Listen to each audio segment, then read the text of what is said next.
Hi అండి. Welcome back to our channel. సత్యం అయితే ఇలా అంటూ ఉంటాడు. ఇప్పుడు నీ దగ్గర డాన్స్‌లు చేరకపోతే లోకంలో కళలన్నీ అంతరించిపోయినట్టేనా అంటుండే ప్రభావతి. అవును మరి. ఇదొక ఊరు. ఇందులో ఉండేవారే మనుషులు. వీళ్ళని నమ్మి నేను స్కూల్‌లో పెట్టాను చూడు. నాకు బుద్ధి లేదు అని ప్రభావతి లేచి వెళ్ళిపోతూ ఉంటుంది. అప్పుడు అత్తయ్య కొంచెమైనా తినేసి వెళ్ళండి. నువ్వే కూర్చొని నువ్వే కూర్చొని బాగా తిను. నూనె పోసి బత్తి పెట్టింది నువ్వే కదా! నాకు ఈ శాస్తి జరగాల్సిందే. అంతా నా కర్మ అని ప్రభావతి అయితే వెళ్ళిపోతూ ఉంటుంది. అమ్మ మీనా, మీ అత్తయ్య మాటలేం పట్టించుకోకు. ఏదో ఆవేశంలో మాట్లాడిందిలే. నేను వెళ్ళి పిలుచుకొస్తాను. నువ్వు వడ్డిస్తూ ఉండు అని సత్యం అయితే ప్రభావతి దగ్గరికి వెళ్తూ ఉంటాడు. అమ్మన్న మాటకి బాధేసిందా? అది నాకు అలవాటేగా. నేను బాధపడుతుంది అందుకు కాదు. పాపం అత్తయ్య ఏమీ తినలేదు. నేనైనా అంతే కదా! పూలెవరు కొనుక్కోకపోతే నేను చాలా బాధపడతాను. నిద్ర కూడా పోను. అప్పుడు బాలు, నిజమే. నాకు ఈ ట్రిప్ రాకపోతే ఎల్లోనా ఉంటుంది. ఆ రోజు ఆకలి కూడా గుర్తుకు రాదు. కాకపోతే మా అమ్మ ఒక్క రోజునే ఆకాశానికి నిచ్చెనేయాలనుకుంటుంది. అది ఎలా కుదురుతుంది చెప్పు? చెట్లు పల్లివ్వాలంటే ముందు మొక్కేసి నీళ్ళు పోస్తూ అది పెద్దయ్యే వరకు ఓపిక పట్టాలి కదా! అత్తయ్యకి నచ్చచెప్పడానికి చూశారు మావయ్య. కానీ అత్తయ్య వినలేదు. ఇంకా ఈ పూటకి తినరేమో. వేరే ఇంకేమైనా ఉంటే మనం ఏదో ఒకటి చేసేవాళ్ళం. ఈ విషయంలో ఏం చేయగలం? నాకొక ఐడియా వచ్చింది. ఏంటండి అది? చెప్తాను. ఒక రాయి చూద్దాం. ప్రభావతి అయితే డ్యాన్స్ క్లాస్‌లో అటు ఇటు తిరుగుతూ ఉంటుంది. అదేంటి ఇన్ని దోమలున్నాయి? ఛ! అని ఒక్కొక్క దోమల్ని, ఈగల్ని కొడుతూ ఉంటుంది ప్రభావతి. అదే టైంలో కామాక్షి వచ్చి, ఏంటి వదినా ఈగలు తోలుతున్నావా? బర్రెలు, ఎద్దులు తోలుదామని అనుకున్నాను. అవి లేవుగా. నేను వచ్చానుగా. చీటీ పాట వచ్చే వాళ్ళకి అందరికీ చెప్పాను. ఒక్కొక్కరిని ముగ్గురికైనా చెప్పమన్నాను. 20 మంది ముగ్గురికేసి చెప్తే ఈ 20, 60 కలిసి 80 మంది అవుతారు. పొద్దున ఒక బ్యాచ్‌ని, రాత్రి ఒక బ్యాచ్‌ని మనం ఒక పిలవచ్చు అని కామాక్షి అంటుంటే, నోటి లెక్కలు బాగానే ఉన్నాయి. నన్నెప్పుడో గంజిలో ఈయని తీసి పారేసినట్టు తీసి పారేసి ఆ మీన ఇంటింటికి వెళ్ళి పూలమ్మి బాగానే సంపాదిస్తుంది. దాని ముందు నాకు చాలా అవమానంగా ఉంది అంటుంటే బెల్ రింగ్ అవుతూ ఉంటుంది. నడవాలా కరెంట్ వాళ్ళేమో ఏమో స్టూడెంట్స్ వచ్చారేమో నేను వెళ్ళి చూసి చూస్తాను అని కామాక్షి అయితే వెళ్తూ ఉంటుంది. డోర్ తీస్తుంటే అప్పుడే బాలు, మీనా వాళ్ళైతే వస్తూ ఉంటారు. అప్పుడు కామాక్షి, ఏంట్రా ఇది అంటే, తాంబూలం మా నాట్య గురువుకి గురుదక్షిణగా తీసుకొచ్చాం. ఇది ఇక్కడ ఏమైనా సీసీటీవీ కెమెరాలు పెట్టారేట్రా? ఇక్కడ ఉన్న మీ అమ్మ ఈగలు తోలుకుంటున్నట్టు అక్కడ ఉన్న మీకు ఎలా తెలిసింది? సరే సరే రండి రండి మీరు లోపల రండి. ఇప్పుడు మీనా, బాలు వాళ్ళిద్దరు కలిసి ప్రభావతి దగ్గరికి వస్తూ ఉంటారు. ప్రభావతి, కామాక్షి వీళ్ళని పంపించేసేయి అని ప్రభావతి అంటుంటే, మీనా, ఎందుకు? వీళ్ళు నన్ను ఎగతాళి చేయడానికి వచ్చారు. నాకు అసలు చిరాకుగా ఉంది. నన్ను చూసి నవ్వుకోవడానికి, స్టూడెంట్స్‌గా చేరి బెప్పి పూడ్చడానికి వీళ్ళు వచ్చారు. ఇప్పుడు బాలు, గురుగారు నన్ను అర్థం చేసుకోలేదు గురుగారు. రేయ్ గురుగారు, మేము నిజంగానే నాట్యం నేర్చుకోవడానికి వచ్చాం. ఏంటే నాటకాలు ఆడుతున్నావా? నాట్యాలు ఆడడానికి వచ్చామని చెప్తున్నాం కదా గురుగారు. శిష్యులని ప్రేమతో లాలతో బుజ్జగించాలి కానీ ఇంట్లో కొడుకుని కోడల్ని తిట్టినట్టు తిడితే ఎలా గురుగారు? ఇది నాట్యకళ. ఇది కారు తోలడం, పూలమాలను కట్టడం కాదు. శిష్యులు రావడం లేదని మీరు నిన్నటి నుంచి నిరాహార దీక్ష చేస్తున్నారు గురుగారు. అందుకే ముందుగా మేము చేరాలని వచ్చాం గురుగారు అని మీనా అంటూ ఉంటే, అప్పుడు కామాక్షి, వదినా నువ్వు ఇంకా అరవడం ఆపు. నువ్వు బాధపడకూడదని నీ కొడుకు కోడలు శిష్యులుగా వచ్చారు. చూడు, నువ్వు తీసుకున్న 2000 ఫీజు ఇద్దరు తీసుకొచ్చారు. ఇదేదో శుభసూచకంలా ఉంది. వచ్చిన వాళ్ళని తిట్టి పంపిస్తే నటరాజరి స్వామి ఆగ్రహిస్తారు. అయ్యో కామాక్షి, కాళ్ళకు గజ్జె కట్టి ఇంట్లో తైతక్క ఆడడం కాదు భరతనాట్యం అంటే. అప్పుడు బాలు, అది మాకు తెలుసు గురువతి. అప్పుడు మీనా, తప్పు గురువతి కాదు, తప్పు అలా అనకూడదండి, గురుగారు అనాలి. అప్పుడు బాలు, గురువు గారు కాదనకండి గురుగారు. ఇప్పుడు డ్యాన్స్ నేర్చుకోవడానికి చేరే వాళ్ళంతా పుట్టుకతోనే డ్యాన్స్ వచ్చేవాళ్ళ ఏంటి? అంతెందుకు, మీరు మీ గురుగారు చేరేటప్పుడు మీరు ఏమీ తెలియకుండానే చేరుంటారు కదా. ఇలా వచ్చిన శిష్యుల్ని వెనక్కి పంపిస్తే నటరాజస్వామి కళ్ళారా చూస్తున్నాడు అని కామాక్షి అంటుంటే, రెండో రోజే దుకాణం కట్టాల్సి వస్తుంది, తర్వాత నీ ఇష్టం. సరే అని ప్రభావతి అంటుంది. అప్పుడు బాలు, మీనా ఇద్దరు కలిసి ఆ తాంబూలం ప్రభావతి చేత పెట్టి కాలు మొక్కుతూ ఉంటారు. ముందు నటరాజస్వామికి ప్రార్థన చేయండి. ప్రార్థన అంటే ఏంటి గురుగారు? బాలు అంటుంటే, నమస్కారం చేయండి బాలు, నన్ను చూసి చేయండి అని ప్రభావతి చూపిస్తూ ఉంటుంది. ఇలా చేయాలి నాట్యం, ఇలా పెట్టాలి భరతనాట్యం అని అంగినములు చూపిస్తూ ఉంటుంది, యాంగిల్స్ చూపిస్తూ ఉంటుంది ప్రభావతి ఒకలా చేస్తే బాలు ఇంకోలా చేస్తూ ఉంటే ప్రభావతికి ఒక్కసారి కోపొచ్చి, ఆపండి అంటుంది. ఎవరిని గురుగారు మీరు అనేది? దీన్ని భరతనాట్యం అంటారా? లేదంటే భరతనాట్యం అంటారు గురుగారు? ఈగల్ని దోమలు తోలినట్టు చేతులు కాళ్ళు ఆడించడం కాదు భరతనాట్యం అంటే. మీకు ఈ జన్మలో రాదు. అప్పుడు మీరు నేర్పిస్తేనే కదా గురుగారు మాకు తెలిసేది. నేర్పించి చూడండి. ముందే ఎందుకు జన్మలో రాదు అంటారు? సరిగ్గా నాతో కలిసి చేయగలవా అని ప్రభావతి అంటే, చేయగలను అని అనుకుంటున్నాను మీనా అంటుంటే, రేయ్ నువ్వు తర్వాత నేర్చుకుందు కానీ నువ్వు పక్కకు పో అని బాలను తోసేస్తూ ఉంటుంది ప్రభావతి. ఇంకా ప్రభావతి మీనాను డ్యాన్స్ చేయి అని చెప్తూ ఉంటే అప్పుడు మీనా అయితే అదిరిపోయేలా డ్యాన్స్ చేస్తూ ఉంటుంది. ఇది చూసిన ప్రభావతి కూడా డ్యాన్స్ చేయడం స్టార్ట్ చేస్తూ ఉంటుంది. అలా డ్యాన్స్ చేస్తూ ప్రభావతి అయితే చెయ్యి ఒక్కసారి పైకి అంటుంటే చెయ్యి అక్కడనే ఆగిపోతూ ఉంటుంది. కామాక్షి, వదినా నువ్వు దాంట్లో నిలమైపోయినట్టున్నావు, పాట అయిపోయింది, నా పని అయిపోయింది అని ప్రభావతి అంటూ ఉంటుంది. కామాక్షి, అవును నేర్పడమే కదా, మెడ తిప్పలేకపోతున్నాను, ఇంకా అర్థం కాలేదా, అత్తయ్యకి మెడ పట్టేసింది నేను మీనాక్షి అంటూ ఉంటే కామాక్షి ఒక్కసారి వాము ఇప్పుడు ఎలా అంటూ ఉంటుంది. ప్రభావతి, అయ్యయ్యో నొప్పి నేను తట్టుకోలేకపోతున్నాను అంటూ ఉంటుంది ప్రభావతి. నా మెడకాయ, అయ్యో నా తలకాయ, ఒకసారి అటు ఇటు అటు ఇటు తిప్పండి మెడని అని మీనా అంటూ ఉంటే, అయ్యయ్యో ఇంత పని జరిగింది గురుగారు అని బాలు అంటూ ఉంటాడు. అందుకే శిష్యుని తిట్టకూడదు గురుగారు, నటరాజస్వామి ఆగ్రహించారు. రేయ్ నువ్వు పుండు మీద కారణం చల్లడం ఆపు అని ప్రభావతి అంటూ ఉంటుంది.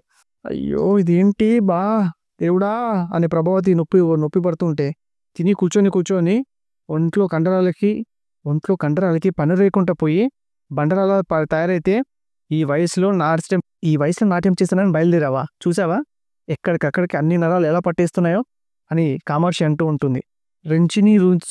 రెంచులు స్క్రూ డ్రైవర్ తెమ్మంటారు గురుగారు అని బాలు అంటుంటే అప్పుడే కామాక్షి, రేయ్ నీ డ్రైవింగ్ బుద్ధి పోనిచ్చుకున్నావు కదరా, అత్తయ్య రండత్తయ్య హాస్పిటల్కి వెళ్దాం, వాళ్ళైతే మెడ తీసి పక్కన పెట్టి రిపేర్ చేసి మళ్ళీ మెడని అక్కడ పెడతారు మీనా అంటే, రే నువ్వు ఆగరా అని కామాక్షి అంటూ ఉంటుంది. ఇలా పట్టేసినప్పుడు ఏదో నూనెతో మర్దన చేసి మామూలుగా చేస్తారు, అలా చేసే ఆవిడ నాకు తెలుసు, నేను ఫోన్ చేస్తాను, మీరు మీ అమ్మని ఇంటికి తీసుకెళ్ళండి అంటూ ఉంటే బాలు అయితే ప్రభావతిని తీసుకెళ్తూ ఉంటాడు. బాలు అయితే ప్రభావతిని కార్లో ఎక్కించుకొని ఇంటికి తీసుకొస్తూ ఉంటాడు. అప్పుడు ప్రభావతి ఆ చెయ్యిని అలానే బయట పెట్టి కూర్చుంటుంది. అప్పుడు బాలు అయితే నిదానంగా బయటికి దిగు. అప్పుడు ప్రభావతి, ఇలా ఎలా రా, ఇలా ఎవరైనా నన్ను చూస్తే నా పరువు పోతుంది. అప్పుడు మీనా, ఉండండి దండ మీద దుప్పటి ఆరేసాను వెళ్ళి తీసుకొస్తాను అని మీనా అయితే వెళ్తూ ఉంటుంది. మీనా అయితే దుప్పటి తీసుకొస్తూ ఉంటుంది. ఇంకా ప్రభావతిని అయితే మీనా బాలు వాళ్ళు దుప్పటితో కవర్ చేస్తూ ఇంట్లోకి తీసుకెళ్తూ ఉంటారు. అప్పుడు సత్యం, ఏమైందమ్మా అంటుంటే అప్పుడు మీనా, అది కాదు మావయ్య, దాని గురించి నాకు తెలీదా, నిప్పులు కోతుల ఆకాశపు నేలకు తాకేలా దూకి ఉంటుంది అంటుంటే అప్పుడే బాలు అయితే దుప్పటితోటి మెల్లగా ప్రభావతిని అయితే ఇంట్లోకి తీసుకొస్తూ ఉంటాడు. నువ్వేంటి దుప్పని పట్టుకొని వచ్చావు?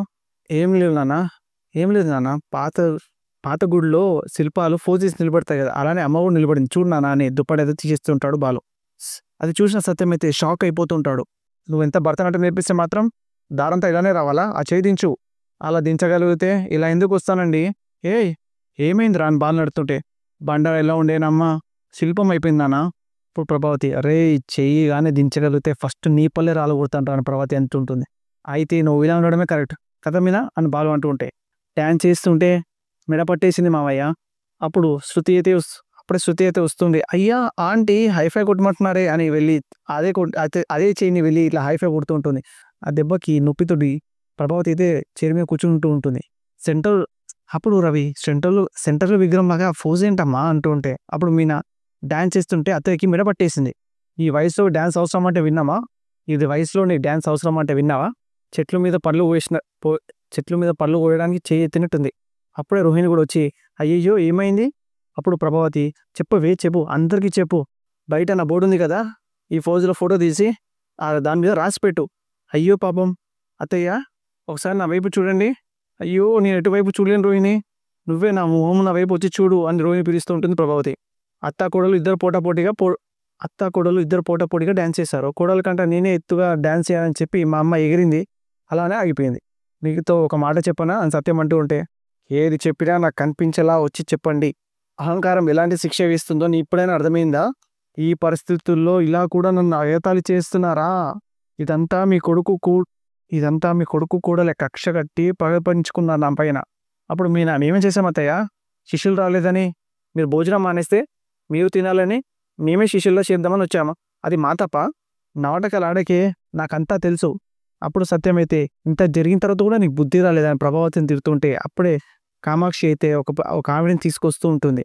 ఈవిడెవరు అని అడుగుతూ ఉంటే అప్పుడే కామాక్షి అయితే ఇలా అంటూ ఉంటుంది. ఈవిడెవరు అంటూ ఉంటే, కాదురా ఇలా పట్టేసిన వాళ్ళకి నయం చేస్తూ ఉంటారు, నొప్పి తెలియకుండా మసాజ్ చేస్తూ ఉంటారు. అప్పుడు ఆవిడైతే లోపల తీసుకెళ్దాం పదండి అని తీసుకువెళ్తుంటుంది ప్రభావతిని. అప్పుడు బాలు, పాపం అమ్మావతి శిల్పావతి అయింది అంటూ ఉంటాడు. సత్యం అయితే అటు ఇటు తిరుగుతూ ఉంటే అప్పుడు బాలు అయితే ఇలా అంటూ ఉంటాడు, నాన్న మేమంతా పుట్టేటప్పుడు అటు ఇటు తిరిగేవాడివా, అప్పుడు సత్యం రేయ్ నువ్వు నోరు మూయరా అంటూ ఉంటే ప్రభావతి పైనుంచి అమ్మ అమ్మ అని నొరుతూ ఉంటుంది. అప్పుడు బాలు అమ్మ నొప్పి పోతున్నట్టు లేదు, ఆ అమ్మే నొప్పిలు పడుతున్నట్టుంది అని బాలు అంటూ ఉంటే అప్పుడే కామాక్షి అయితే కిందికి వస్తూ ఉంటుంది. అప్పుడు మీనా ఏమైంది రోహిణి అంటే సౌండ్ ఆగిపోయిందేంటి అని బాలు అడుగుతాడు. ఒకసారి అటు చూడండి అని కామాక్షి అంటుంటే ప్రభావతి అయితే మెల్లిగా కిందికి దిగుతూ ఉంటుంది. అప్పుడు రవి అయితే ఇదేంటి ఈసారి తల తూర్పు నుంచి పడమని తిరిగింది, అటు ఇటు తిప్పితే అలా అయిపోయింది అని కామాక్షి అంటూ ఉంటుంది. అయితే అందరూ అమ్మతో మా అయితే అమ్మతో మాట్లాడాలంటే ఇటువైపు తిరిగి మాట్లాడాలంటే అప్పుడే వచ్చిన ఆవిడే ఈసారి మర్తన చేస్తే అంతా పోతుంది, బాబు నేను రేపు వస్తానని ఆ వచ్చిన ఆవిడైతే వెళ్ళిపోతూ ఉంటుంది. అప్పుడు బాలు తొందరగా పోవాలి అంటుంటే అప్పుడే ప్రభావతి నేనా నొప్పి అంటున్నానమ్మా. అప్పుడు కామాక్షి నాకైతే ఒక డెలివరీ చేసిన ఆయాసం వచ్చింది. సత్యం ఇదిగో ఆ కొన్ని రోజులు ఆ నాట్యాన్ని పక్క పెట్టి ఇంట్లో కూర్చో. అప్పుడు ప్రభావతి ఏ మీనా ఒక నిజం కావాలి, నిజం చెప్పవే, నాకు ఇలా జరగాలనే కదా నువ్వు వచ్చి ఇలా చేరింది. అప్పుడు శృతి అదేంటంటే ఎలా అంటున్నారు. అప్పుడే కామాక్షి చాలే వదినా, నువ్వు నువ్వు ఖాళీగా ఉండి ఈగలు తోలుకుంటుంటే గురుదక్షిణ తెచ్చి ఇచ్చింది మీరా మీద ఇలా నిందలు వేస్తావా. అప్పుడు అలా అవమానించినందుకే ఆ నటరాజస్వామి ఇలా నిన్ను ఇలా శిక్షించాడు. ఇంకా ఏదేనంటే నువ్వు ఆకాశంలో నక్షత్రాలు తప్ప నీళ్ళ మీద మనుషులను చూడకుండా నువ్వు అలానే ఉండాల్సి వస్తుంది. అప్పుడు బాలు వచ్చేసి చూసావా వినా డ్యాన్స్ స్కూల్లోకి ఎవరు రావట్లేదని చెప్పి 4,000 చదివించావు, ఆవిడ ఏం చదువుతుందో విన్నావా, మనకి ఇలా కావాల్సిందే అంటుంటే మీనా అయితే వెళ్ళిపోతూ ఉంటుంది. మీనా అయితే కిచెన్ రూమ్లో వెళ్ళి వంట చేస్తున్నప్పుడు బాలు అయితే ఇలా వచ్చి ఇలా అంటుంటాడు. మీనా ఒక స్ట్రాంగ్ టీ పెట్టు, డ్యాన్స్ చేసి బాగా అలసిపోయేంత డ్యాన్స్ చేశారా, మీరు చేసింది చూశాను కదా చాలదా, అత్తయ్య ఏంటి నా వల్లే మెడిపెట్టేసింది అంటున్నారు, నిజమే కదా, మీరు కూడా అలానే మాట్లాడుతున్నారు ఏంటి, మరి నేనైనా స్టడీలోనే ఆపేశాను, నువ్వు తగ్గేదిలే అంటూ మా అమ్మతో పోటీ పడి మరి డ్యాన్స్ చేసావు కదా, అయితే ఏంటి ఇప్పుడు అత్తయ్యకి నా వల్లే మెడిపట్టేసింది అంటున్నారా, అంటే అది అంతసేపు డ్యాన్స్ చేయకుండా ఉండాల్సింది అంటున్నాను. నేనేం డ్యాన్స్ చేసి మీ అందరి మెప్పు పొందాలని ఏం డ్యాన్స్ చేయలేదు, అత్తయ్య చెయ్యి అంటేనే చేశాను, లేదంటే మీరు ఒప్పుకోరు కదా, నువ్వు డ్యాన్స్ చేయడం తప్పు అనట్లేదు, కొంత త్వరగా ఆగిపోయి ఉంటే బాగుండేది అంటున్నాను, అర్థమైంది, మీరు కూడా మీ అమ్మనే వెనకేసి చూస్తున్నారు, నా వల్ల ఇది అంతా జరిగింది అంటున్నారు అంతే కదా అంటుంటే మీనైతే వెళ్ళిపోతుంటుంది. మీన అది కాదు నా ఉద్దేశం కాదు, ఇంకేంటి మీరు వెళ్ళమంటేనే కదా నేను అక్కడ వెళ్ళాను, అది మీరు మర్చిపోతున్నారు, వెళ్ళమని చెప్పడం నా ప్లానే, మా అమ్మకి మిడపట్టేలా డ్యాన్స్ చేయడం నా ప్లాన్ కాదే, ఓహో నేను ప్లాన్ చేసుకోమని మీకు పెళ్లి చేసుకొని ఇక్కడికి వచ్చాను, ఇప్పుడు ఛాన్స్ దొరికిందని మీ అమ్మగారికి మెడ పట్టేసేలా చేశాను, మిమ్మల్ని కూడా ఏదో ఒకటి చేస్తానేమో, జాగ్రత్తగా ఉండండి అని మీనైతే కోపపడుతూ ఉంటుంది. ఏం అవసరం లేదు, మీరు మీ అమ్మ పార్టీనే, నేను ఒక్కదాన్నే ఒకటి, నేను ఏ పార్టీలో ఉన్నా నా ఓటు మాత్రం నీకే అని బాలు అంటూ ఉంటే మీ ఓటు నాకేం అవసరం లేదు, చేసిందంతా మీరు, తిరిగి వచ్చాక అన్నది మాత్రం నాన్న, ఏంటి టీవీ పెట్టమని చెప్పి చాలాసేపు అడిగింది కదా, వద్దండి మీరేమనంటే నేను ఇచ్చిన టీవీ వల్లే అలా అయింది అంటారు, నాకెందుకు వచ్చిన బాధ, ఇదిగోండి మీరే పెట్టుకోండి అని మీనా అయితే వెళ్ళిపోతూ ఉంటుంది. ఈ చివరికైనా నేనేం మాట్లాడకుండా ఉండాల్సిందే, ఇప్పుడు టీవీలో లేదని బాలు అయితే బాధపడుతూ ఉంటాడు.